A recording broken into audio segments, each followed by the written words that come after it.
This 1,000-foot-long side street is Womanby Street, and it is one of Cardiff's oldest streets, and it is rich with history. In fact, you can trace the history of the name of this street back to the Norse language. It used to be called something like Womanby Street, which means the home of the houndsman. And that name adds further to the speculation that they were once Vikings in Cardiff. Its purpose originally was to act as a link between the castle behind me and Quay Street down the other end when the river used to run down Westgate Street. And as long as it's been here, it's been known as a place to come if you want to have a good time. I myself have been here lots of times, and I've been to the live music venues that are down this little street.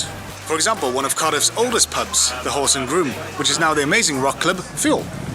It was one of Cardiff's smallest pubs and apparently haunted by a poltergeist. Boo. Sadly, these long-running music venues are under threat.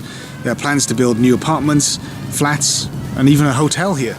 But that's a bad idea if you ask me, because that could spell the end to these music venues and could kill off a vital part of Cardiff's culture. But there's another gem tucked away on this street, and we're going to go there right now. Behind me is Jones Court, which was built in 1830 by the Marquis of Bute. It was home to some of the labourers who worked on the expanding Cardiff docks. There were about 50 of these two-roomed houses, but living here wasn't nice. These were slums. There was no water, no drainage, and when there was a cholera outbreak in 1849, it was a disaster for the people living here. In time, they fell into disrepair, but were restored only a few decades ago and are now Grade 1 listed buildings. And so Jones Court is the last remaining example of 19th century housing courts that used to exist in Cardiff. So there we go, that's another example of how much Cardiff has changed over the years.